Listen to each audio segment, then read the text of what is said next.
J'ai le gel.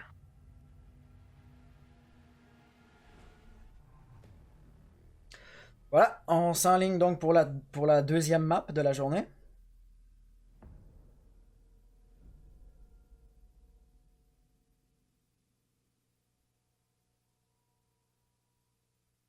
Donc voilà, la bande Fordat qui va y aller avec le premier ban, et puis il faut croire qu'ils savent exactement ce qu'ils veulent ban. Le compte à rebours qui est sauté très rapidement au 4-3-2-1, et ça va s'avérer à être Jackal.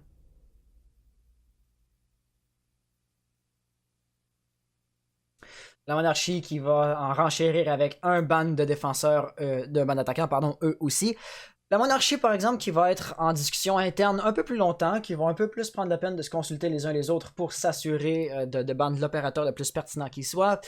Et le temps va commencer à s'écouler, donc dans les prochaines secondes, voilà, nous allons savoir qui va se faire ban. Et ça va s'avérer à être Ying.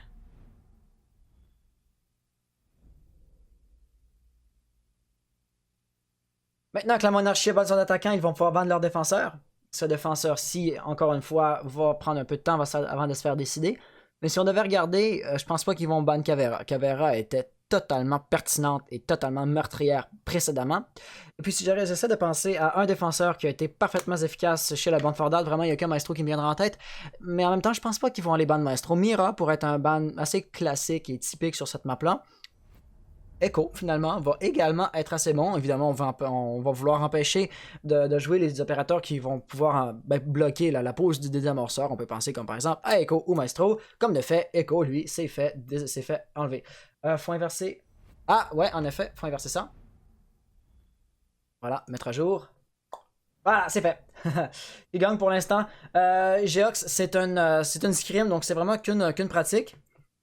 Hop, Caveira, c'est... Caveira a été ban, voilà. Et puis, je dirais que la première map a été gagnée par la B4T, mais rien n'est encore joué jusqu'à présent. Et puis, ultimement, voilà, étant donné que c'est pas une compétition, on peut pas vraiment dire que l'un ou l'autre est en train de gagner. Moi, je vais enlever ceci. Mince, le bouton quitter est caché en dessous ici. Bon. Ah voilà, quitter Steam parce que les notifications in-game sont pas appréciées. Donc la première ronde va se voir faire défendre le casier de l'armurerie et les archives. Sans grande surprise. La composition ici va être relativement intéressante. On va voir Sad qui va jouer Montagne. Sad qui était un excellent fragueur précédemment. Donc de le voir jouer un opérateur avec un bouclier qui aura une puissance de feu limitée, qui en termes de capacité pour faire des kills va être un petit peu limité. C'est un peu, je vais pas dire étrange, mais un petit peu hors du commun. Hors du commun, je pense que ce serait une bonne façon de le verbaliser. Quelque chose qu'on voit très rarement, ça va être l'ouverture de ce mur-ci avec la grenade à percussion. Jamais je n'aurais vu ça jusqu'à présent et je vais être très curieux de voir comment ça joue. On peut voir par exemple, c'est une stratégie qui a été pratiquée. La Bretagne qui a ouvert et puis qui a immédiatement posé un panneau de blindage. Le mur ici au bureau qui a été renforcé va clairement indiquer qu'ils vont vouloir tenir le bureau plutôt que de juste le renforcer et empêcher les attaquants de rentrer dans l'objectif à partir du bureau. Il y a un petit cas à y faire ici. Matt qui va avoir posé la Evil Eye sur un mur non renforcé. Ça, c'est un certain danger concernant cette Evil Eye là. Mais ultimement, on va aller voir, ça semblerait faire partie de la stratégie. Les trappes vont se faire ouvrir au moment où les attaquants sont déjà en train de commencer à arriver. Slane qui va immédiatement vouloir rentrer dans la salle de détention et puis il va se rendre compte très rapidement. Sinon, oh, Matix est en train de droner juste à côté de lui. Les deux ont droné l'un à côté de l'autre. Et voilà, Slane va aller chercher le premier sang pour son équipe dans cette map-ci. La Born for That ici qui va donc commencer à aller chercher le premier kill. On a également, voilà, Matt qui est juste ici. Ah, il a tout juste raté. Et là, il va le voir. Il n'y a pas moyen qu'il ne l'ait pas vu. Par exemple, il était concentré sur les batteries de bandits, ce qui est un peu dommage. Il va avoir raté un petit kill. Matt qui va donc se relocaliser, pas vraiment le choix. Et puis Glaz est en train de mettre de la pression de ce côté-là. Donc la pression qui arrive de tous les côtés pour la défense. Et ça va commencer à poser problème. Valkyrie est juste ici, toxique. Le Montagne qui dit non, là Nitro qui rebondit. Montagne va casser quelques dégâts, mais sans plus. Et puis le barbelé va avoir été détruit au même moment. Seigneur du Sale a pu ouvrir ce mur-ci. Donc là, ça va vraiment commencer à être problématique. Matt de ce côté-là qui va probablement faire le kill. Sinon, il va mourir très rapidement, évidemment. Oh, le one-tap ici qui passe de la part de Seigneur du Sale. Très bien joué. Ça va permettre à Sad de rentrer un peu plus profondément dans l'objectif. Toxique, lui, est au rez rez-de-chaussée, la Bretagne de même. Matix va être le seul sur l'objectif. Il a failli avoir terminé, par exemple, Montagne le couvrait. Voilà, la deuxième fois, ça va passer. On est maintenant en situation de 3v4, 1 minute 40 restante au chrono. Montagne est en train de rentrer, mais il n'a pas le désamorceur. Je suis un peu surpris de ne pas le voir sortir pour tenter de le récupérer avant de rentrer plus profondément dans l'objectif. Et puis, ultimement, tout ce qu'il fait, c'est une distraction pendant que ses alliés sont en train de travailler à encercler les défenseurs restants. Matix, en l'occurrence, voilà, va se faire tirer dans le dos de la part de Zeloak. L'attaque maintenant le contrôle à peu près total des deux objectifs. Les défenseurs restants étaient en roaming, vont donc devoir revenir. La Bretagne qui tient une ligne assez inusité, encore une fois, par le fait justement que ce trou de rotation-là, d'habitude, n'existe pas. Toxic qui va faire un premier kill. La moins ici va-t-elle passer? Apparemment non, Zeloak va faire un kill, ce qui va nous laisser avec, voilà, Toxic en situation de 1v3, désamorceur maintenant posé. La pression du temps s'est inversée. Toxic va devoir faire une reprise de contrôle de l'objectif, ce qui définitivement va pas être facile. La présence des barricades Castle vont vraiment limiter les possibilités de déplacement ici pour Toxic. Premier frag, par exemple, va être faisable. Tout de même, ça va rendre ce déplacement assez prévisible, et donc l'avantage de la surprise risque d'être difficile à conserver. La moitié du temps à peu près pour le désamorceur, c'est déjà écoulé. Toxic a réussi à faire un kill, mais il lui en faut encore deux. Ce mur-là qui est encore intact va forcer Toxic à sortir de ce côté-là s'il veut pas faire de bruit. Par exemple, il y a une clé mort, je pense qu'il a... Ah, il a réussi, la clé mort a sauté, mais il a tout juste réussi à survivre à ça. Zeloak, par exemple, attendait de pied ferme. La monarchie va donc aller chercher le kill sur la première ronde. Très beau jeu ici.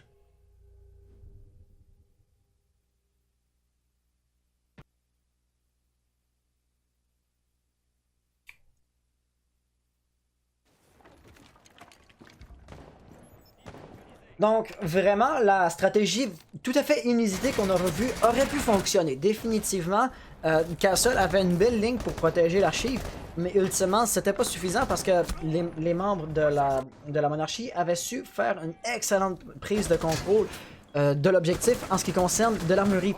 Et concrètement, d'avoir le contrôle sur B ne sert à rien si les attaquants sont sur A. Ce qui aura vraiment mis la pression sur la défense. Mais tout de même, j'ai vraiment aimé cette stratégie-là. C'est du nouveau, c'est quelque chose qu'on n'aurait jamais vu jusqu'à présent. Et donc, en espérant qu'il soit capable d'un peu retravailler la stratégie pour l'optimiser et ainsi nous montrer du beau dans les prochaines fois. Pour la deuxième ronde, eh bien là, on va s'enligner pour une défense qui va retourner au même endroit. Ayant perdu, eh bien définitivement, ils vont tenter de l'emporter la deuxième fois. Mais ce n'est pas encore donné.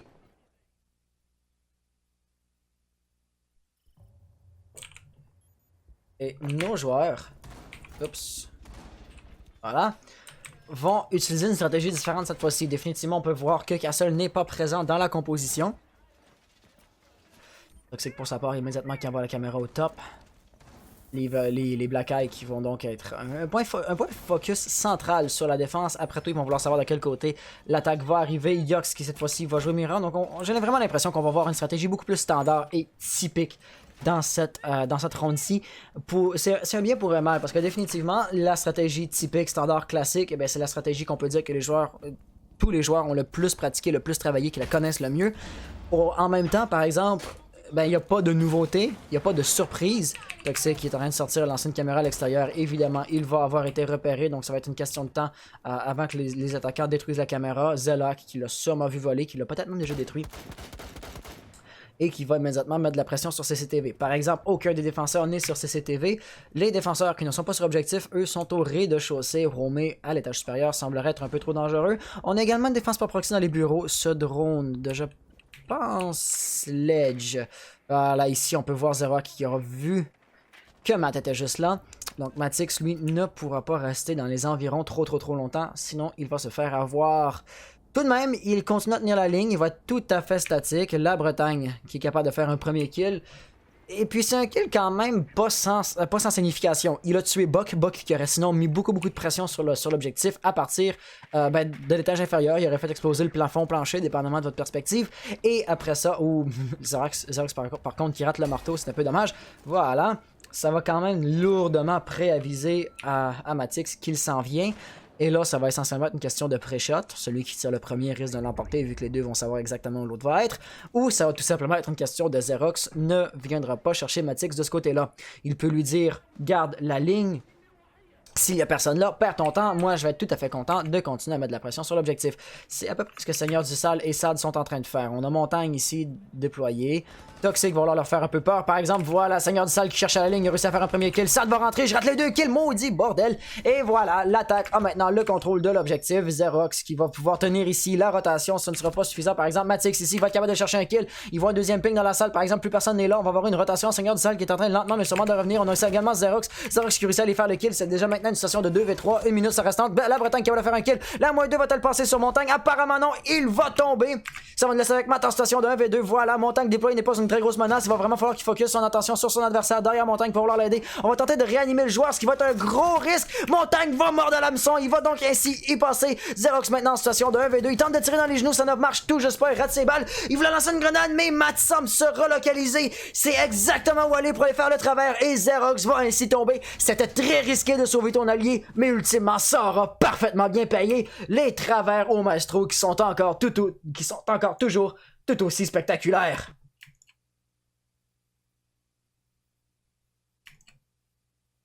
Et voilà pour le replay.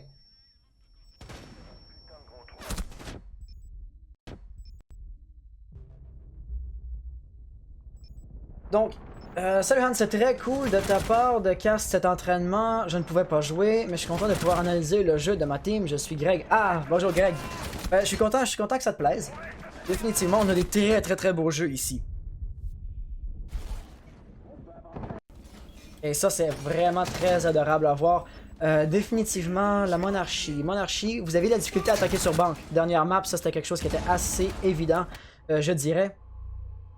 Et puis, sinon, votre jeu de Caveira sur banque, par exemple, en défense, était impeccable. Évidemment, je t'inviterai à regarder le replay de long en large pour vraiment voir du début jusqu'à la fin ce qui s'est passé. Pour le meilleur et pour le pire, évidemment. Et puis, d'ici là, ben, tu peux continuer à regarder, évidemment, en temps réel, cette deuxième partie.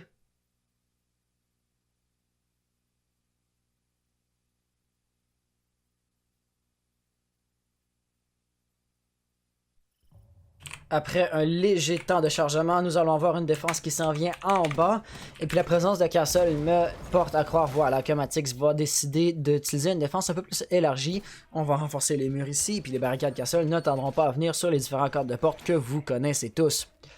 Toxic, pour sa part, est en train de poser des caméras Valkyrie, des Black Eye à gauche et à droite. Yox a perdu la connexion. Si jamais les joueurs veulent utiliser un Rios, évidemment, ils le peuvent. Mais j'ai pas l'impression que c'est le cas. Tout à l'heure, on avait perdu un joueur lors de la dernière partie, de la dernière map, et aucun Rios n'avait été demandé de la part de nos joueurs. Matt, ici, va déjà poser ses Evil Eye, et les Evil Eye viennent un peu plus à l'extérieur de l'objectif. On a une défense beaucoup plus large que de vouloir les poser sur l'objectif même pour empêcher quelqu'un de poser. C'est un bien pour un mal, évidemment, si la Evil Eye peut empêcher quelqu'un de rentrer sur l'objectif, ben évidemment tant mieux. Cependant, une fois que l'attaquant est dans l'objectif même, la Evil Eye ne l'empêchera pas de poser le désamorceur, puisque la Evil Eye même ne le verra pas. Vous voyez comment les attaquants sont apparus de différents côtés à la fois, ce qui va vraiment mettre une pression circulaire sur les défenseurs. Ils vont avoir de la pression de gauche et de droite de plusieurs côtés en même temps. On peut voir ici, voilà Slane qui fait un premier frag sur Matt. Matt, il ne semblait pas penser que Montagne est un danger. Définitivement, il se trompait. Toxic, lui, va être essentiellement le seul à retenir la pression sur B. Et puis on peut voir ici 4 au moins attaquants qui veulent venir sur B. Matix, par exemple, est capable de faire le frag sur Slane. Il ne sera pas tout seul très longtemps. Par exemple, sur sa gauche, quelqu'un arrive. Derrière le mur encore renforcé et barricadé, Sad, voilà, va devoir se relocaliser et va choisir d'ouvrir ce mur-ci, probablement avec les charges exothermiques. Il a clairement vu les pieds ici, Matix qui est assez proche de lui. Toxic pour sa part qui retient encore et toujours de la pression sur B. Quoique pour l'instant, on n'est pas encore trop en train d'arriver fortement. Zerox va devoir récupérer le désamorceur et Zeloak, lui, en rappel comme ça, tente de trouver une ligne avec sa perspective un peu plus haute. Ce qui, malheureusement pour lui, ne fonctionnera pas. Voilà, Zerox revient à la fenêtre ayant récupéré le désamorceur. Va juste s'assurer qu'il n'y a personne. Toxic, encore et toujours, est présent pour bloquer la prise de contrôle du site. Et puis, je serais vraiment curieux de voir ce qui va se passer avec Termite. Sad, donc, avait une ligne assez unique dans la mesure où il est seul de son côté. Les défenseurs ne regardent pas trop dans cette direction-là, ne s'attendent pas trop à le voir, justement. Et là, s'il est capable de rentrer en douce dans le dos de l'objectif, il y aurait possibilité de faire du sale. Possibilité, mais par exemple, c'est pas garanti. Toxic, voilà, va avoir entendu cette explosion-là, va se retourner. Mais il ne veut pas lâcher la pression sur B non plus pour autant. Les attaquants qui ne sont plus sur B maintenant sont rendus au-dessus de la salle. Et voilà, c'est finalement Matix qui lui va avoir fait une petite rotation, qui va réussir à aller faire le kill. 1 minute 9 restante, 2v2. Chaque joueur de chaque équipe a encore toute sa vie. Donc, rendu là, je dirais que c'est à peu près 50-50. Il n'y a aucune équipe qui, dans la situation actuelle, est prédisposée à remporter la ronde par rapport à son adversaire. Encore faut-il que les attaquants rentrent, ce qui est quelque chose que Xerox va tenter. Derrière un mur non renforcé, par exemple, il ne pourra pas rester. Les wallbangs vont finir par l'avoir tôt ou tard. Toxic va donc continuer de tenter de l'harceler, ce qui va le forcer à sortir assez rapidement. Le temps va tout de même commencer à s'écouler. Donc il va falloir que Xerox soit capable de rentrer assez rapidement. La nitro ici qui va avoir permis à Toxic de faire une ouverture supplémentaire, mais qui n'aura pas vraiment réussi à aller chercher un kill. Donc est-ce que c'est une bonne utilisation de son gadget, de ses ressources? Je ne saurais trop vous le dire. Le désamorceur est en train de se faire poser, donc ici ça va dépendre de la couverture que Xerox peut lui donner. Finalement Xerox a posé le désamorceur, mais c'était qu'un bait. Matix va aller chercher le refrag très rapidement. Et puis Zeloak a lâché la ligne au mauvais moment, ça aura coûté sa vie à son allié. Et là le désamorceur n'est pas posé, il a 20 secondes pour aller le récupérer. Il va falloir qu'il fasse ça en vitesse, et ça ne sera absolument pas facile. Matix ici qui tient une ligne parfaite pour empêcher quelqu'un de rentrer par la fenêtre. Il se relocalise au mauvais moment, par exemple. Zeloak est capable de prendre le désamorceur, il va donc devoir se relocaliser. On va arriver par la porte principale ici. Et Termite, Castle va arriver, il aurait pu se coter l'un et l'autre. Finalement, ça va être Matix qui va aller chercher le kill. La Born for That qui remporte la 4e manche. La 3e manche, pardon. Définitivement, on sentait le stress et la pression du temps chez IQ pour la fin de la ronde. Et puis c'est peut-être ça qui lui aura fait justement rater une certaine quantité de balles, parce que définitivement, il aurait pu coter son adversaire.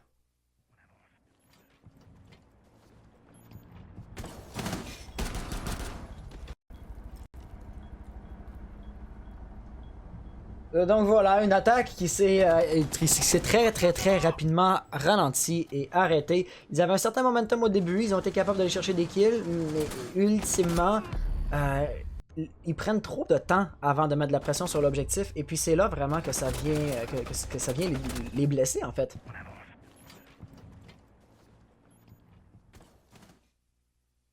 Donc nous allons voir ici une défense dans la réserve. Quelque chose qu'on voit assez rarement. La défense a gagné quelques rondes d'affilée pour se voir prendre cet emplacement-ci. Et puis, chez l'attaque, chez les membres de la monarchie, eh bien, on va avoir une composition un peu unique qu'on voit pas très souvent. Termite et Thatcher, un combo assez classique. Maverick qui va probablement vouloir ouvrir des lignes à partir peut-être de la cellule de détention, peut-être à partir d'un autre mur. Peut-être à partir de l'entrée principale aussi. Glass, définitivement, je ne pourrais pas dire quelle ligne il va vouloir tenir depuis l'extérieur. Pour utiliser la portée de son sniper, donc probablement que ça va être une question de lancer le fumigène dans l'objectif et de pousser, de rentrer dans l'objet avec la fumée. On est toujours content par exemple de voir que le 5e joueur de chez la Born for That s'est reconnecté. Ainsi, aucune équipe n'a un désavantage numérique. La compétition et la partie va donc rester parfaitement équilibrée. La Bretagne va renforcer ce mur-là, elle électrifie également. On peut noter également la présence d'un dispositif Jagger, donc il n'y aura pas moyen pour Sledge de juste faire rouler une grenade par la trappe à drone et ainsi de détruire les batteries bandits. Matt ici qui est en train de clairement ouvrir une belle ligne de visibilité. Est-ce qu'il va vouloir poser une nivelette tout au fond du mur et avoir une visibilité sur les deux objectifs? J'ai l'impression que oui. Par exemple, j'aurais aimé le voir la poser sur ce mur-ci. Comme ça, il aurait pu voir au travers de la fenêtre beaucoup plus loin. Ah ouais, évidemment, il y aurait eu par exemple ce petit casier-là qui l'aurait bloqué. Donc les tentatives de spawn kill ici très agressives. Si Glass ne fait pas attention, il pourrait y passer dès le début de la ronde. Des tirs ont été échangés. Zeloak a encaissé quelques dégâts, mais c'est une quantité tout à fait minime et négligible. Tout de même, là, ça va vraiment avoir indiqué la présence de Maestro à Zeloak, qui va tenir la ligne et qui pourrait très rapidement aller chercher un kill. Voilà, Matt a encaissé une balle et puis il va déjà avoir pris beaucoup de dégâts. Les attaquants sont définitivement en train de rentrer avec une très grosse agressivité. On peut voir Toxic ici qui va être en situation de 1v3, 1v4 pour retenir l'assaut ici. Il va réussir à faire un premier frag par exemple, tout n'est pas perdu. Le drone va prendre l'information sur sa présence. Par exemple, ici, il va falloir qu'il se relocalise très rapidement. Les attaquants qui ont également pris le contrôle de A. Termite qui est en train de commencer à poser. Toxic ne l'entend pas, sinon il pourrait faire un wallbang assez facile. Glass dans la fumigène va être un très gros danger également. Il ne sait pas de quel côté donner de la tête. Matix, juste de ce côté-là, réussit à faire un frag sur Glass par exemple. Termite est juste derrière ces palettes-là. Toxic va-t-il tenter le wallbang? Oui, Toxic va aller faire le wallbang. Le désamorceur est donc maintenant perdu par les attaquants. Sling va être capable d'aller chercher le refrag très rapidement, va tomber lui aussi. Et ça va être Xerox qui va aller faire le frag sur Matix pour permettre aux membres de la monarchie de remporter la ronde. Un beau kill ici, il est rentré lentement, mais dès qu'il a vu Jaeger, il a fait le kill assez rapidement.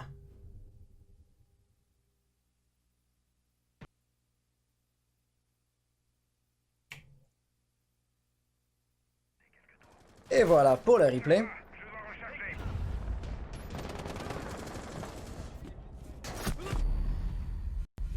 On peut noter une agressivité hors du commun dans cette ronde-ci pour l'attaque, pour les membres de la monarchie. Ils sont rentrés très rapidement et de manière particulièrement agressive dans l'objectif. Ils avaient un pied dans le bâtiment dès le tout début de la ronde. Et puis on peut voir que la défense, la bande Fordat, n'était pas prête à faire face à ça. Ils n'étaient pas prêts, ils ne savaient pas comment réagir. Il aurait fallu qu'ils se rajustent et ultimement, ça aura quand même causé leur perte. Le beau wallbang ici de la part de Toxic qui aurait été un point pivot parce qu'il aurait fallu que l'attaque reprenne le contrôle du désamorceur. Mais ultimement, au lieu de prendre le désamorceur, ils auront fait les kills. Et ça nous démontre que, objectif ou pas, si t'es pas capable de faire tes frags, tu risques de perdre.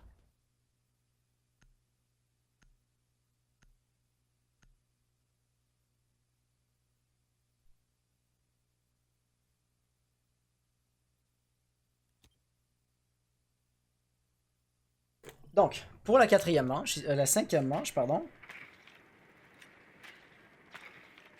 Nous jouons actuellement à la cinquième manche. Ah, je vois l'erreur. C'est bon. Ok, donc nous jouons actuellement à la cinquième manche. La situation est actuellement à 2-2, donc les deux équipes se tiennent tête aussi bien l'une que l'autre. Et la défense ici va venir au top. Toxic qui va utiliser à peu près les mêmes Black Eye que précédemment. Par exemple, on peut voir clairement le drone de Zolok qui aura pris l'information sur la présence de la Black Eye. Et évidemment, elle est beaucoup trop haute pour être récupérée. Toxic qui va donc devoir accepter le fait que sa Black Eye va sûrement se faire détruire assez rapidement dès le début de la ronde. Ces télévisions-là vont tomber. Et voilà, nous allons avoir une autre Black Eye qui va arriver sur le plafond de cet emplacement-ci dans la salle de sécurité. Matt va poser juste là une Evil Ice qui va rendre, voilà, le pose des amorceurs ici très difficile. Et Yox va faire quelque chose de inusité. Il va venir renforcer ce mur-ci à partir de l'extérieur. Ah, je vois vraiment, ça sert à empêcher la prise de ligne de la part des attaquants. Il faudrait que Thermite utilise une charge exothermique sur ce mur-là, ce qui est définitivement fort peu probable. Matix, qui semblerait avoir fait un spawn kill ou non, il aura contré le rush de H. Si jamais, par exemple, Slane réussissait à rentrer comme ça aurait pu être particulièrement intéressant. Matt va déjà recevoir de la pression, il a déjà tiré quelques balles, et puis le montagne qui va être un réel danger. Par exemple, s'il fait pas attention, nous allons avoir Thermite juste ici qui risque lui d'y passer. Le mur ici est encore intact et puis le miroir de Mira est encore présent. La Bretagne par exemple va faire un kill. Seigneur du Sel, lui il va faire un autre kill, ce qui va faire en sorte qu'on est déjà en situation de 2v4. Malheureusement les team kills vont avoir été très dommageables. Matix ici va voir Thermite poser sa charge exothermique mais il ne pourra rien y faire. Sauf aller chercher le kill, ce qui ne se produira fort malheureusement pas. On va donc avoir Montagne ici qui est en train de rentrer, en train de mettre de la pression sur l'objectif. Les pings ici qui ne sont tout simplement plus à jour. Montagne est vraiment capable de mettre de la pression sur Matix. Matix qui va donc sauter, qui va donc quitter le désamorceur. La Bretagne va donc devoir quitter l'objectif, pardon. La Bretagne va donc devoir revenir et ce en vitesse. Détruire le barricade comme ça va faire du bruit. Les pré-shots évidemment vont également indiquer sa présence. Montagne, au moment où il se retourne, on va sauter dans la trappe. Donc ça fait vraiment retourner la tête des attaquants de gauche et de droite. Mais ça ne sert pas à grand chose. Thermite ici va tomber en PLS. Parfaitement bien joué. Montagne va encore être un problème. Maintenant, par exemple, il n'y a plus que 2 joueurs avec des fusils totalement automatiques. Quelqu'un qui est en train de réanimer son allié. La Bretagne ici qui va réussir à faire le cut. Très bien joué. On tente encore les travers. Par exemple, Zolok va faire le frag sur la Bretagne. Zolok va faire la -2. Et c'est ainsi que la monarchie va remporter la 5e manche. Voilà, la -2 de la part de Zolok qui a su parfaitement bien se positionner pour aller chercher ça.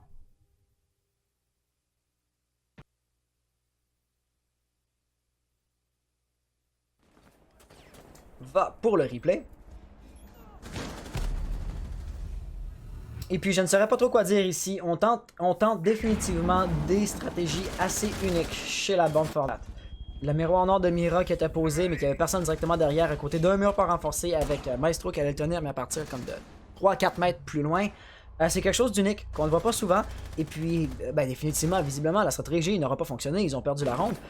Mais tout de même, ça nous démontre qu'ils sont le genre d'équipe qui va tenter d'inventer ou de créer ses propres stratégies au lieu de tout simplement optimiser les stratégies qui sont considérées comme étant standards et typiques. Pour la 6e manche, la défense va venir aux archives. C'est la dernière manche avant le changement de rôle, donc ça va être la dernière chance pour la monarchie de gagner une attaque, pour la bonne Fordat de gagner une défense, avant qu'il soit forcé de changer de rôle. Et puis encore une fois, si l'une ou l'autre des équipes est plus ou moins à l'aise, familière dans l'un ou l'autre des rôles, on pourrait vraiment avoir un changement de tendance qui va avoir lieu dès la prochaine manche. Par exemple, on n'est pas encore rendu là. Regardons un peu la stratégie de défense qui va revenir au top. Cette fois-ci, Mira n'est pas dans la composition. Matt, pour sa part, va quand même poser les mêmes Evil Eye. Et le mur, voilà, va se faire ouvrir de A à Z. Toxic s'en va de l'autre côté pour poser les mêmes Black Eye que tout à l'heure. Vraiment, la Bretagne, ou le Jamira, va cette fois-ci jouer Smoke.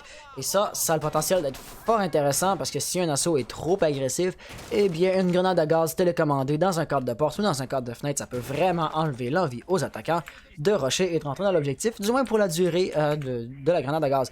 Et pendant la durée de la grenade à gaz, mais disons que les défenseurs auront le temps de se réorganiser, le moindrement qu'ils ont des bonnes communications. Le deuxième système de défense active va venir ici. Matt, pour sa part, veut traverser, par exemple, voilà, un petit peu trop dangereux. Il aura pris trop de temps. Et la deuxième Evileye va probablement venir se faire poser ici. Visiblement, c'est le cas. Mais là, Matt va avoir de la difficulté à revenir sur l'objectif, j'ai l'impression. Et ça pourrait même signer son arrêt de mort. Il va tenter le décal, la rotation. Et voilà, finalement, ça passe parfaitement bien. Bonne nouvelle, essentiellement, pour les fans de la bande Fordade. Slane ici va attendre que son allié vienne ouvrir la porte, ce qui va être le cas. Voilà, la caméra va se faire saboter. Et puis, ma question va être, est-ce que nous avons des roamers? Est-ce que Montagne, Slane, doit avoir peur que quelqu'un remonte les escaliers dans son dos? Voyons voir, cyclons un peu au travers de la perspective des défenseurs. Et la réponse va être, supposée, Vox est en train de droner à partir du stop. Non, il n'y a absolument aucun danger. Les travers ici qui ne passent tout juste pas. Matix va réussir à faire un premier kill. Voilà, sur Thermite, de saboter la charge de avec la moins 2 ici de la part de Matix. Très bien joué. Nous allons avoir Montagne, non pas Montagne, pardon, Xerox qui va pouvoir arriver par la porte principale juste là. Il va tenter probablement d'aller chercher la vengeance sur ses alliés. Matix c'est exactement où tenir son viseur, mais il ne sait pas si ou quand quelqu'un va arriver de ce côté-là. Définitivement, finalement, ce ne sera pas l'opportunité ou l'occasion idéale de rentrer. Il va revenir protéger son allié. Seigneur du Sale va aller faire un kill avec la clé mort. Donc Matix n'a pas prêté attention où il mettait les pieds. Et voilà, Zeloak va faire un kill. On va mettre le ping, ce qui va permettre à Zeloak de continuer à faire à savoir exactement où tirer. Slane de son côté, capable de faire un frag également. Ça va laisser avec la Bretagne en situation de 1v2. La grenade à gaz, par exemple, qui va être la meilleure façon de contrer Montagne. Et voilà, il va commencer à lancer la grenade à gaz, mais Montagne, s'il le push au fur et à mesure, ça ne va pas le faire. Il va donc devoir se relocaliser. Et là, d'après moi, ce ne sera qu'une question de temps avant que Zeloak ne se retourne pour attendre qu'il revienne. La bonne nouvelle, par exemple, c'est que le désamorceur n'est pas en possession des attaquants Zeloak qui vient de le récupérer, mais tout de même, ça va les avoir poussés et un petit peu délaissé l'objectif. La Bretagne n'aura cependant pas utilisé cette occasion-là pour reprendre le contrôle de l'objectif. Voilà, maintenant qu'il est dedans, il ne sait pas de quel côté regarder. Zeloak, regardant la porte principale, finalement, l'adversaire était sur sa droite. Il a su faire le petit clutch ici, c'était bien sauvé, mais ultimement, il s'est quand même fait surprendre. Donc un beau kill ici, et on peut voir, essentiellement, qu'à l'attaque, la monarchie aura gagné sa ronde.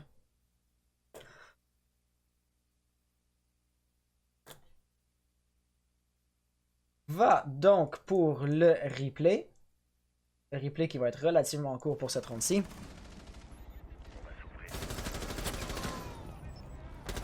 Donc la sortie par exemple ici de Jaeger était très belle. Montagne qui a su bien mettre la pression. Définitivement le jeu de Montagne ici était absolument parfait. Les membres de la monarchie, de la bande Fordade gèrent très bien Montagne et puis ça met une grosse pression sur les défenseurs. Je pense qu'on ne peut pas sous-estimer l'importance voilà, d'un opérateur qui ne fait pas de kill comme ça. C'est facile de se dire bon on fait pas de kill, il va pas vraiment permettre de poser le désamorceur ou que très rarement à quoi il sert. Plusieurs équipes ne le jouent pas, mais il ne faut pas sous-estimer la pertinence de cet opérateur-là.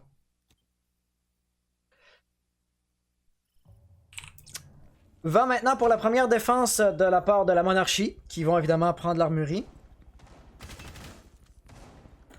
Avec une composition tout à fait différente de ce qu'on aura pu voir précédemment. Slane va jouer Mira, quelque chose qu'on n'aura vu qu'une seule fois jusqu'à présent, avec des miroirs noirs. Jusqu'à présent, j'ai l'impression qu'ils vont être beaucoup plus standard et typiques.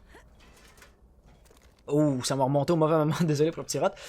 Donc voilà, l'accueil de l'armurerie va se faire renforcer et fort probablement que le miroir va venir juste là. Quoi qu'on va attendre la fin de la ronde, au cas où il va y avoir un drone de Twitch dans les environs. Ce qui est le cas, Twitch est présente dans la composition de la part de la monarchie. Pas de la monarchie par exemple, de la bande Fordade.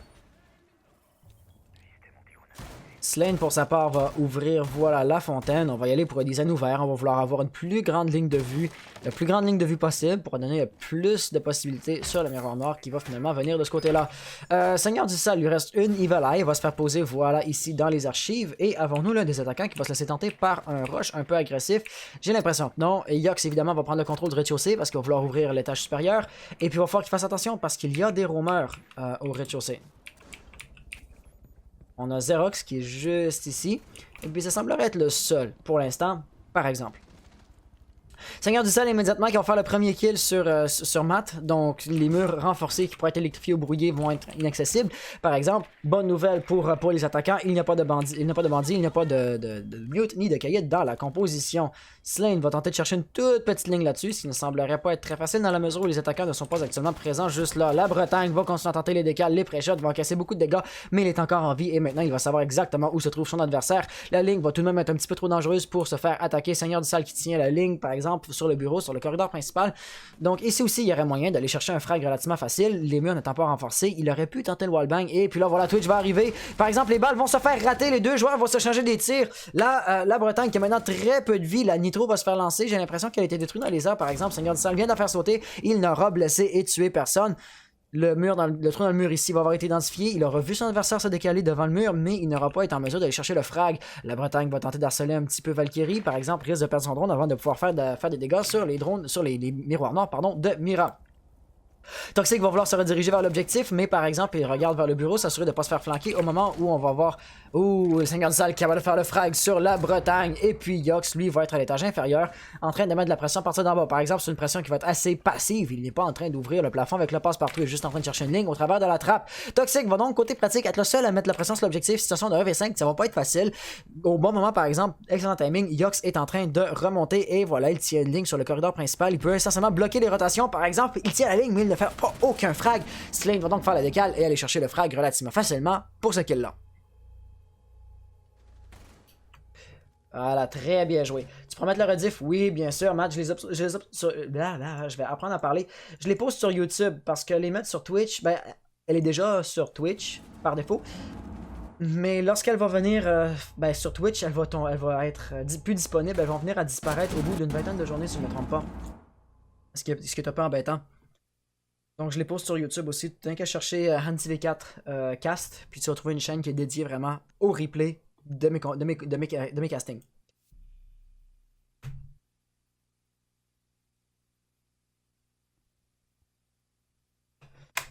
Mais pour la réponse courte à ta question, Matt, c'est oui, le replay va être présent.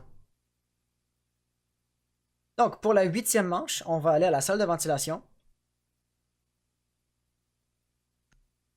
Et puis là, l'écart, disons, pour la bande Fordat est rendu assez grand. Ce qui est un peu surprenant parce que la monarchie avait perdu la première ronde. Donc là, la première map, pardon. Ils sont bien partis pour gagner la deuxième map et donc on pourrait, hypothétiquement, avoir une situation d'égalité qui va avoir lieu. Le top va se faire renforcer définitivement. Slane va s'en assurer. Reste toujours à savoir, est-ce que les trappes vont se faire renforcer, éclater ou tout simplement ignorer? Pour l'instant, je ne vois que Slane au top, donc probablement que ça va être le cas. On va avoir Xerox ici qui se charge du reste des murs renforcés, la trou de rotation qui a été fait, et puis on n'a aucun opérateur qui va vraiment changer drastiquement comment la carte se joue. Pas de drone yokai, pas d'Ivalet de Maestro, pas de miroir noir de Mira, pas de caméra Valkyrie même, aucune caméra, ne serait-ce qu'une caméra blindée. Donc, vraiment, ça va se jouer, je vais pas dire à l'ancienne, mais j'ai l'impression que ici, définitivement, à part la destructibilité dans la map et le fait qu'on peut se pencher, sinon ça va avoir l'air à peu près d'une game à la Call of. Le mur ici par bandit va se faire renforcer, Castle va limiter un peu les mouvements, mais à part de ça, vraiment aucun gadget ne va venir révolutionner le gunplay. Ça va être beaucoup des fusillades face à face. Et côté gadget des défenseurs, pas de petits trucs sales comme ça. Ici, Matix va rentrer très rapidement, beau kill. La -2 va-t-elle passer, Bandit va tenter les décales, H va arriver de manière très agressive. Seigneur du Sel qui se relocalise, qui est en train de recharger au même moment. Il réussit à faire un premier kill ici, il va donc empêcher le désamorceur de se faire poser trop rapidement. Par exemple, la pose des désamorceur arrive de la part de Toxic. On a Slane qui est juste au top, par exemple, au centre de la grenade de percussion sur le plancher. Il n'aura pas réussi à prendre l'information très rapidement. Il va sauter, il va arriver dans cette fenêtre-là, mais c'est encore barricadé. Donc, il va faire la sortie. Termite ici, va tomber. Très beau. Montagne, par exemple, va l'attendre de pied ferme. C'est essentiellement une sentence de mort ici pour Slane qui n'aura pas le choix de tenter de rentrer. Yox va aller faire le kill. La -2 va-t-elle passer? Il y a juste là Lésion qui est dans son visage. La Bretagne qui est capable de faire un kill. Ça va nous laisser avec Lésion en situation de 1v2 avec un sledge qui va essentiellement venir couvrir la montagne. Et puis, il va tenter les travers ici. Yox va avoir encaissé une certaine quantité de dégâts, par exemple. On ne sait toujours pas où se trouve le sledge qui va définitivement être un problème. On tentait de bait Yox ici à regagner son bouclier. Ça aura marché, mais Yox a tout de même réussi à aller faire le kill avec le cut. Très bien tenté, mais cependant, meilleure chance la prochaine fois. C'est un excellent bait, il s'est retourné au bon moment, mais il est quand même tombé.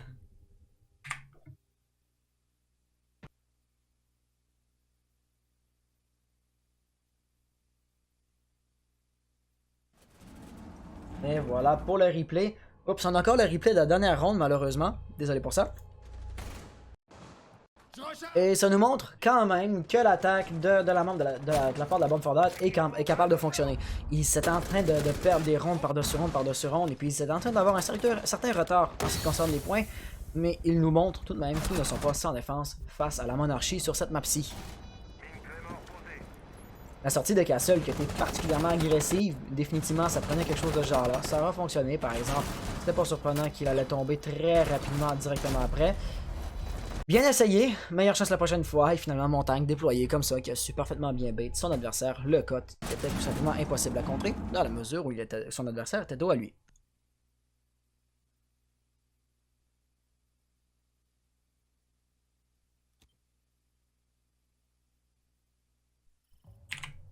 La 9e ronde ici va se jouer encore dans la salle de ventilation et des serveurs.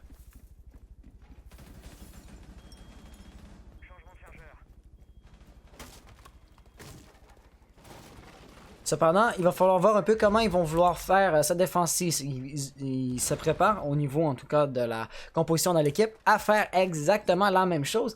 Cependant, visiblement, la bande Fordate a eu un assaut beaucoup trop agressif pour que la monarchie, avec la composition précédente, puisse faire quelque chose de bien intéressant. Donc, jusqu'à présent, je note pas des grosses variations justement dans la stratégie de défense. En fait, j'ai l'impression que ça va être à peu près la même stratégie de défense.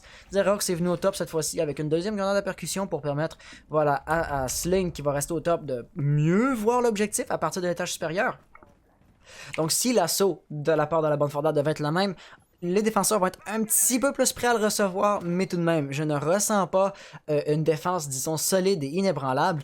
Pas que Lésion est juste ici pour vraiment empêcher d'arriver directement de manière parfaitement agressive. Matt ici qui va plus être une distraction qu'autre chose. Le reste de ses alliés sont carrément de l'autre côté. Yox immédiatement qui est en train de rentrer, puis il va très clairement prendre l'information sur la présence de Xerox. Et puis l'information va transiter. Ce sera pas long que Xerox va recevoir de la pression à partir de quelqu'un avec un fusil totalement automatique. Le drone qui va tenter de prendre sa présence, mais évidemment la nature du gadget de vigie va faire en sorte qu'on ne saura pas exactement où il est. Et puis après ça, on ne sait pas est-ce qu'il est encore à la trappe ou est-ce qu'il est parti en rotation. Le drone cette fois-ci va prendre son information. Il a été, je crois, ping. Et Sad va recevoir de la pression, il va donc devoir se relocaliser. Montagne et H qui sont en train vraiment de rentrer profondément dans l'objectif. J'ai l'impression que Toxic va vouloir ouvrir un mur renforcé pour agrandir la possibilité justement de rentrer. Et oui ou non, non, il se relocalise. Notez d'ailleurs qu'il a le désamorceur, donc s'il lui devait tomber en train de faire de l'anti-roaming, ça pourrait poser problème. On a encore et toujours Xerox qui est juste ici, qui veut vraiment aller chercher un kill. Oh, il a raté le premier frag. Voilà, H finalement va tomber. Un beau kill de la part de Xerox qui va cependant devoir se relocaliser. Voilà, les attaquants sont maintenant en train de rentrer sur l'objectif. Sad tient une toute petite ligne. Seigneur du Sale pour sa part. Au travers de la fumée, ne verra pas grand chose. Montagne est juste ici. Il va continuer à tirer. Par exemple, la nitro a déjà été utilisée. Sad est capable de faire un frag de son côté. Seigneur du Sale est encore et toujours en train de retenir de la pression, ce qui va être assez difficile. Montagne, si c'est regagné, va tenter de sortir son pistolet. Et voilà, courir au mauvais moment. Ça va s'avérer fatal pour les attaquants. Matix ici va réussir probablement à faire un kill. Non, Seigneur du Sale fait un frag sur la Bretagne. Matix se retrouve en situation de 1v3. Il n'a pas le désamorceur. Par exemple, ses adversaires sont faibles. Voilà, premier kill. Xerox, lui, une seule balle va le tuer. Cependant, Zeloak, lui, est encore à toute sa vie. Ce qui va faire en sorte que Matix va devoir penser à quelque chose de relativement ingénieux. Il va se laisser tenter par rentrer sur B ici, donc la défense qui était plus du tout sur les objectifs. Il n'y a pas le désamorceur par exemple, donc qui prenne le contrôle total de l'objectif ne lui mènera pas grand bien. Ça peut-être si les caméras sont capables de voir, si les défenseurs sont capables de prendre l'information sur sa présence, et ici après ça on est en train de reprendre le contrôle de l'objectif pour les défenseurs en panique, pensant justement qu'il y a le désamorceur. Donc il pourrait jouer le brain, jouer le bait comme ça.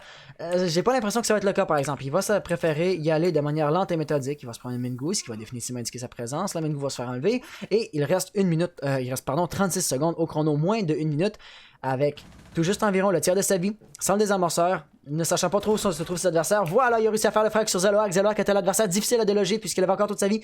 Donc on va avoir ici Xerox et puis Matix qui vont se chercher l'un et l'autre. Matix ne trouvera probablement pas Zelox par exemple. Une autre Mingu va commencer à être fatale. La prochaine Mingu qui va le toucher va possiblement le tuer. Donc là, il va falloir qu'il fasse particulièrement attention. Avec 10 secondes, il va devoir commencer à poser le désamorceur. Xerox est sauté ici, donc il a été repéré. Il ne semble pas savoir exactement où se trouve son adversaire. Il est définitivement beaucoup trop loin pour l'entendre poser. Des amorceurs va avoir été posé, voilà. Et l'un et l'autre ne savent pas exactement où ils sont. Par exemple, Xerox sait clairement que son adversaire va être proche du coin de l'objectif. Et voilà, Matix avec la décale qui a réussi à faire le petit clutch. Très bien joué ici, il avait très peu de vie à la fin de la ronde, mais il aura quand même su exécuter ça avec brillance. Voilà, c'était, je pense, même techniquement un joli one-tap.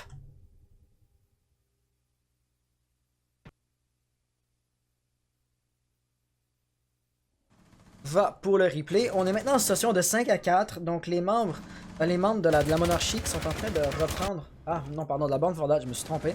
Les membres de la bande Fordat qui sont en train de reprendre un peu des points qu'ils avaient en retard précédemment. Et donc, tout n'est pas perdu pour eux, je dirais.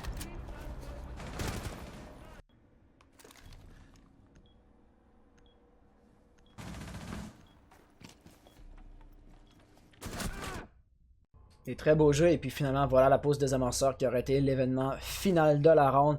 Thatcher qui a su parfaitement bien aller chercher le kill comme ça.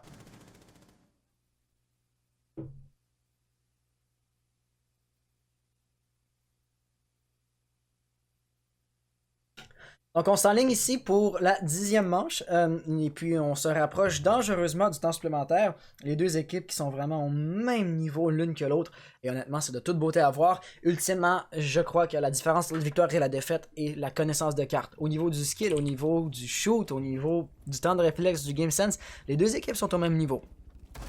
Donc ça finit à être le temps de pratique, et puis... Ben, le temps passé à pratiquer et planifier les stratégies qui va faire la différence entre la victoire ou la défaite. Ici, définitivement, par exemple, l'attaque semble être un petit peu plus facile. Donc, la bande Fordat est en train de reprendre un peu le retard qu'ils avaient. Et c'est pourrait même qu'ils gagnent la ronde comme ça. Ou qu'ils gagnent la map comme ça. Au niveau de la défense, on va avoir une défense assez standard, je dirais. La présence des miroirs noirs de Mira. Voilà, premier, je vais être juste ici. Slane a encore un deuxième miroir à poser. Les Black Eye, qui servent clairement à être lancés à l'extérieur. Définitivement, il les garde dans son inventaire justement pour une telle occasion. Et les attaquants ici sont en train de commencer à arriver de 2 et 3 côtés en même temps pour vraiment mettre de la pression de plusieurs côtés à la fois sur l'objectif et les défenseurs. Ma dernière question va être sur l'emplacement des roamers. S'il y en a, Xerox lui va être dans le couloir de la réserve. Si quelqu'un voulait arriver par la cellule de détention, il aurait pu parfaitement bien le retenir. Heureusement ou malheureusement, dépendamment de votre façon de voir les choses, ça n'aura pas eu lieu. Il est définitivement en train de chercher des attaquants qui seraient rentrés par le rez-de-chaussée, mais je ne pense pas qu'il y en ait. Donc il est plus ou moins en train de gaspiller et de perdre son temps. La Bretagne ici lance une grenade. La grenade aurait pu faire un sale, mais ça n'aura pas fonctionné. Slane y serait passé par exemple si le mur sur sa droite était un mur destructible. Mais la nature de la carte aura fait en sorte qu'il va être protégé face à cette circonstance-là. Ici, wow, Slane est capable de faire la -1. Slane va faire la Non, pardon, Slane fait la -1. Zelok va faire le deuxième kill. On va avoir Montagne juste ici qui va tenter. Est-ce qu'il a mis un adversaire en PLS? Non, la slot est à terre, mais c'était juste qu'on avait Valkyrie qui était couché là-bas. On va tenter. Il va te faire les décaler, oui! Yox est capable de faire un incroyable kill au pistolet avec Montagne. C'était quasiment comme une décale au miroir noir de Mira. Très bien exécuté. La Bretagne ici qui est en train de chercher les roamers au rez-de-chaussée. Donc Xerox ici ne sait pas qu'il a un anti-roaming sur son cas. Et la Bretagne ne va pas lâcher le morceau de terrain aussi longtemps qu'il ne l'aura pas trouvé et que l'un ou l'autre des deux ne sera pas mort. Par exemple, à marcher comme ça, à chercher tous les coins. Définitivement, Buck est en train de faire du bruit, puis Xerox va sûrement l'entendre sur sa droite de l'autre côté du mur. On va tenter de lancer la grenade. La grenade va se faire lancer, mais il n'y a personne. Si quelqu'un devait tenir ce miroir noir-là, par exemple, ça aurait été la mort de cette personne-là. Yox, donc, côté pratique, tout seul à attaquer l'objectif, puisque Buck est en bas. Et puis là, avec 1 minute 17, il va devoir commencer à rentrer, mais définitivement, ça va pas être facile. Il reste encore trop de défenseurs. La Bretagne, par exemple, capable de rentrer, capable de faire un kill. Il va, par exemple, se faire avoir par Slane. Ça va le laisser avec Yox en situation de 1v3. C'est pas parce que Yox n'a qu'un pistolet qu'il n'est pas dangereux, par exemple. Le premier kill va-t-il arriver? Non, finalement, ça va être la grenade à percussion de Xerox qui va le mettre à terre. La monarchie va donc remporter sa 10e manche. Ça indique, par exemple, que Montagne avait très peu de vie. Parce que sinon, ben, une percussion, ça ne tue pas quelqu'un juste comme ça. Hop. Et voilà.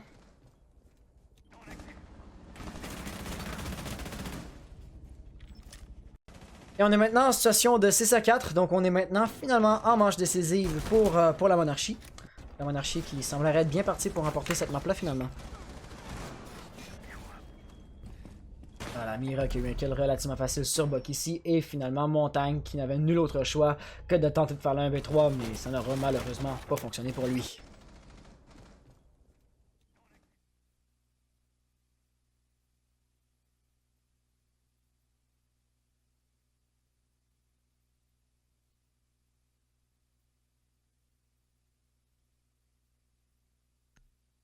Donc, au niveau de la composition ici, ça va être assez standard, je dirais.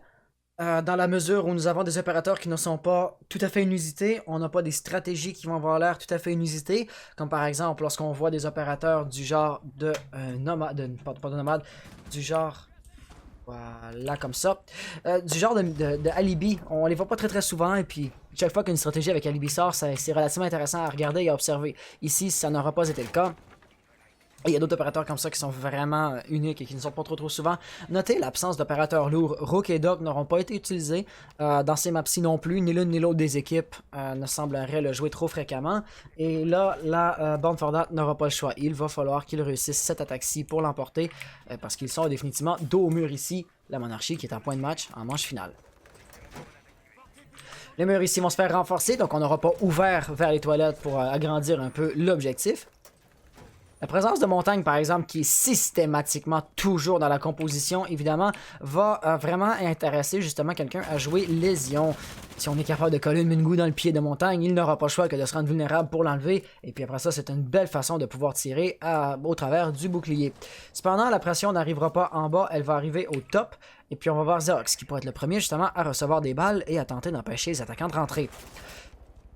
Debout comme ça sur les deux corridors, sur les deux balcons, comme les attaquants le sont, Xerox ici va avoir beaucoup de difficultés à faire une rotation, à tenter quoi que ce soit. Et puis il semble savoir que les attaquants sont en train de droner. Il va utiliser son gadget pour se rendre invisible, mais ça ne servira pas à grand chose puisque les attaquants sont maintenant rentrés dans les archives, ce qui n'est absolument pas du tout la ligne qu'il est en train de tenir. Aucun des défenseurs ne va être dans les environs pour tenter de contester ça.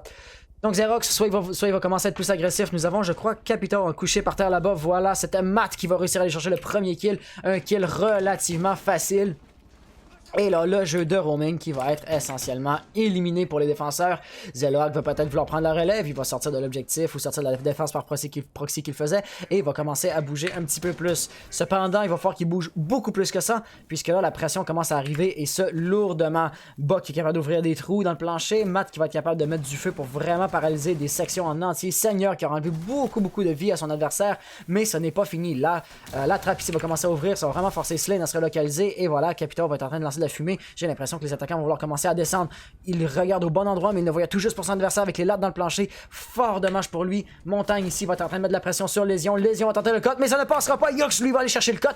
Le deuxième joueur qui aurait pu partir en roaming s'il le voulait va maintenant être mort. La défense qui restante va être essentiellement full turtle. Ça a décidé d'être un mur non renforcé. On sait clairement ici que Toxic va vouloir ouvrir ce mur-ci, ce qui va ouvrir essentiellement une ligne de front supplémentaire au moment où Yox est en train de rentrer de ce côté-là et qui va vouloir mettre de la pression sur le défenseur d'un côté de plus. Ce qui va définitivement être un gros problème. Sad n'a pas d'autre choix que de se relocaliser. Il doit jongler entre deux portes, entre deux ouvertures, une porte et le mur qui est ouvert de ce côté-là. Il va choisir de plus ou moins ignorer Montagne, ce qui va lui permettre de rentrer. Là, Evil Eye va donc redevenir fonctionnel. Tente de détruire la Evil Eye, par exemple. Sad est là pour l'intercepter. Toxic va aller chercher le refrag sur Sad. Cependant, situation maintenant de 1v2, le désamorceur est en train de se faire poser. Seigneur du Sale va tenter de contrôler la pose des désamorceur. Ça ne passera pas. Matt est capable de faire le frag. Seigneur du Sale va tenter d'aller chercher le refrag dans la fumée, par exemple. Il ne voit pas son adversaire. Sa MP7 est maintenant vide. Il n'a pas d'autre choix que soit que de recharger l'MP7, soit d'utiliser l'MP12. Il aurait pu le coter, mais finalement non, c'est Matt qui va aller chercher le cut. La Bound for That qui a donc remporté la 11e manche et qui n'est pas encore sortie de la partie. Voilà, recharger ton arme au mauvais moment, c'est tout à fait mortel. Yeah, un follower! Et nous avons Prostcord, merci pour le follow. Bienvenue sur la chaîne, bienvenue sur le live. J'espère que tu vas t'y plaire. Et voilà pour le replay, c'était du solide.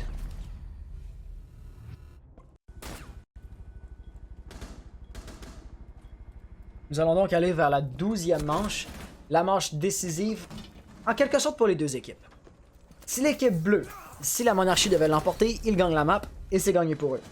Mais si la Bound for That remporte cette manche-ci, on va en temps supplémentaire, les points sont réégalisés et les chances, les probabilités de l'emporter sont retournées à 50-50 pour l'une et pour l'autre des équipes. Notez dans la composition la présence de Clash. Un opérateur qu'on ne verra pas très souvent dans ces compositions-là, et chez l'attaque, l'absence de Montagne. Donc, les membres de la bande Fordat se disent probablement que Montagne sort toujours, que les défenseurs sont maintenant prêts à faire face à ça, essentiellement, à pallier cette menace-là.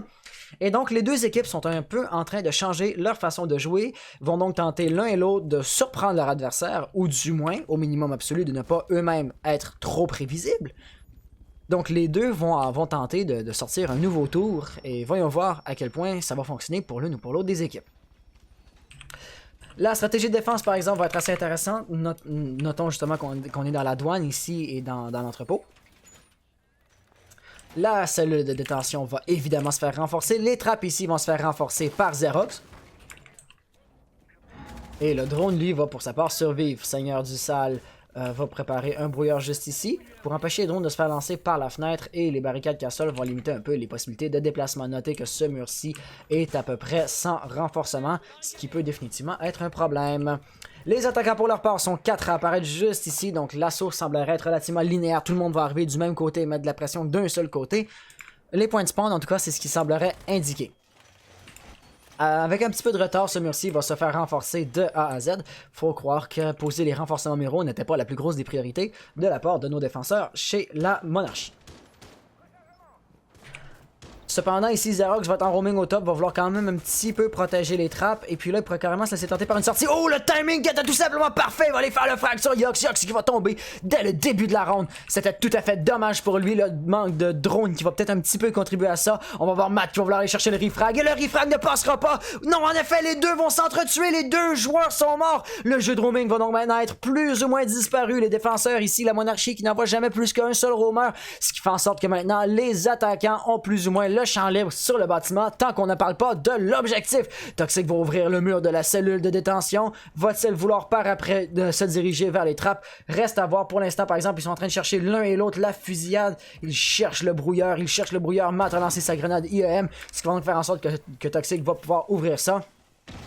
Et les défenseurs vont devoir se relocaliser et pallier à cette menace-là. Slane va immédiatement prendre la ligne ici, s'assurer qu'aucun des défenseurs ne vienne. Et par exemple, le danger va venir pas de l'objectif même, mais de l'étage supérieur. La Bretagne qui est juste ici, avec encore 2 grenades frag dans son inventaire. Il a vu quelqu'un juste ici. Sledge va se relocaliser, mais ça ne sera tout simplement pas suffisant. On a quand même Sad qui a pu se sauver et survivre face à ça. Ça force quand même les défenseurs à bien se relocaliser. Et là, le champ est plus ou moins libre pour les attaquants pour rentrer. La grenade Thatcher qui va permettre à terminer d'ouvrir ce mur-là. Tous les murs sont à peu près ouverts, rendus là. Sledge qui met encore une menace énorme. Voilà, la Bretagne est capable de faire un frag sur Seigneur du Sale. Toxic de son côté, mais également de la pression. Par exemple, le bouclier ici de Slane va l'empêcher de faire des frags plus que nécessaire.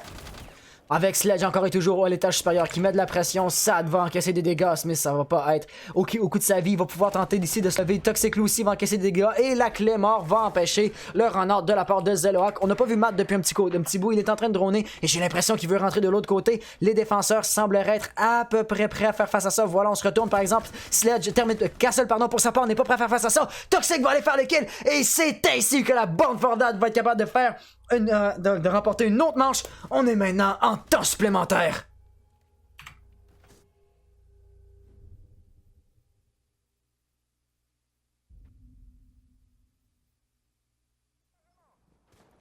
Et voilà pour le replay. Donc, prolongation, nous allons entamer la 13e manche. Les équipes sont sur un parfait pied d'égalité. Et c'est tout à fait magnifique à voir.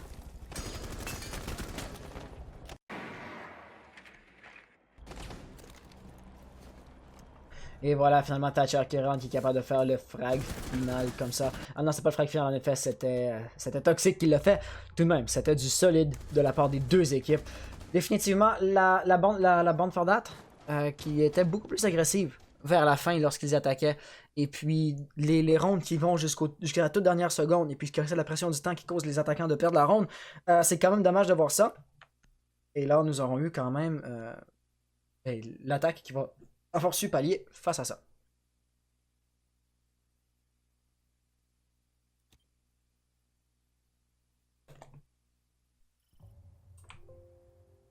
On va revenir ici comme ça, voilà.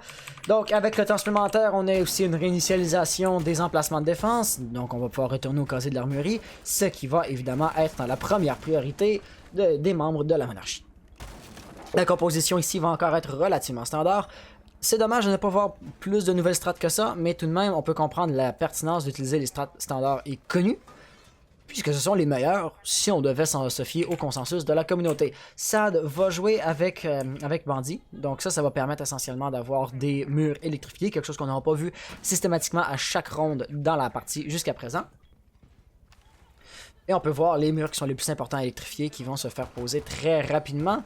L'absence de drone Twitch dans la composition des attaquants va faire en sorte essentiellement qu'il n'y a pas trop de danger que ces batteries-là se fassent saboter. Vraiment, ça va plus être Toucher lorsqu'il va attaquer qui risque de causer problème. Matt avec Ash va avoir un jeu relativement agressif. Il va, j'ai l'impression, vouloir rentrer avec Yox. Non, ils vont tous les deux droner avant de rentrer. Et puis ils vont vouloir s'assurer qu'il n'y ait pas de roamer, car roamer, il va y avoir Xerox qui est juste ici. Qui va tenter de sortir pour l'instant, ça ne semblerait pas super bien fonctionner. Il tient la bonne ligne. Oh, Thermite est en rappel juste ici. La corde de rappel va définitivement faire un peu de bruit, mais je ne pense pas que Xerox va l'avoir entendu. Donc bien tenté, mais il va falloir qu'il fasse la sortie au bon endroit, au bon moment. Voilà, il va faire la sortie et il va tout juste rater ses balles. Sa présence va maintenant être connue et puis ça va probablement être qu'une question de temps avant que les attaquants viennent le déloger. Mira reçoit de la pression à partir du rez-de-chaussée et justement ça va ramener l'importance d'avoir Xerox qui va revenir ici. Il va vouloir aller mettre de la pression sur Ash qui est en train de mettre d'envoyer des trucs au plafond. Voilà, capable de faire un premier frag par exemple. C'était pas H, c'était IQ. Matt va donc se retourner et va donc venir pourchasser le roamer. Xerox va se relocaliser, va être en train de fuir, va être en train de se camoufler au niveau des drones. Et concrètement, Ash ne sait exactement pas du tout où il se trouve. Il est en train de chercher, essentiellement d'y aller au game sense, mais sans information sûre et précise.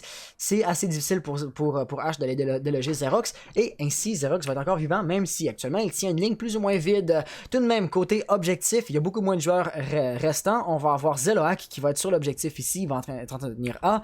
Et puis Seigneur pour sa part qui tient B et plus ou moins le bureau et la fontaine en même temps. Xerox est encore et toujours au même endroit. Et Zola, par exemple, va lancer un Mingu probablement au mauvais moment. Le mur renforcé va protéger un peu Thermite. H, par exemple, est rentré. Matt va faire un premier kill ici. Ça va forcer Seigneur à se relocaliser. Le moins 2 ne passera pas. Et la Bretagne, au même moment, fait le frag sur sur Xerox, pardon. La bande Fordat qui va donc remporter la 13e manche. Ça aura pris du temps avant qu'il sache où se trouve leur adversaire, mais ça aura fini par fonctionner.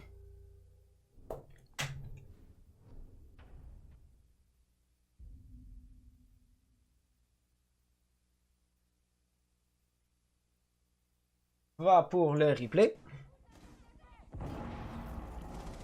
Et là, la pression s'est vraiment inversée. Si précédemment c'était la bande Fordat qui était dos au mur, et bien maintenant c'est la monarchie. La bande Fordat est en point de match. Si jamais ils gagnent leur prochaine manche, c'est gagné pour eux.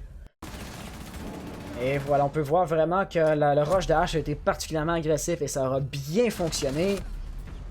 Valkyrie qui tombe immédiatement après. Et puis évidemment, le kill final qui vient de la part de Sledge, qui a reçu quand même bien de loger un roamer qui n'était absolument pas du tout sur l'objectif. Donc ça, c'était pas une très grosse menace ultimement de la part de notre dernier roamer dans l'équipe. Point de match, possiblement dernière manche. On a Matos qui fait hé, j'aime ma hache. Oh, je vois ça que tu aimes ta hache. Très définitivement, tu aimes hache. Ça, c'est indéniable.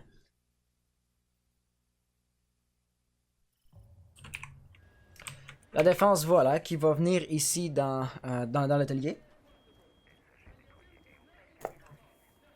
La Bretagne, par exemple, qui va immédiatement vouloir barricader et renforcer le top. Une certaine volonté de l'équipe va venir à l'étage supérieur, mais pas toute. Après tout, Matt va rester en bas, Matix va s'en prendre au drone et Yox va jouer Mira, ce qui est quelque chose qu'on voit plus ou moins rarement dans cet objectif-là. Pas inusité, mais c'est pas non plus, bon, comme par exemple si Jäger ou Castle qui arrivent très fréquemment dans les compositions de ces équipes-là. Je suis vraiment curieux de voir où Yox va vouloir poser ses miroirs noirs parce que définitivement, Mira dépend vraiment de la map pour la pertinence de son gadget.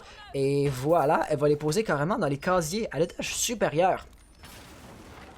Ceci va se faire ouvrir. Et est-ce qu'on va vouloir carrément ouvrir le mur en face? Non, apparemment, c'est vraiment que pour faire les décals. La Bretagne qui va se préparer carrément un spawn kill ici.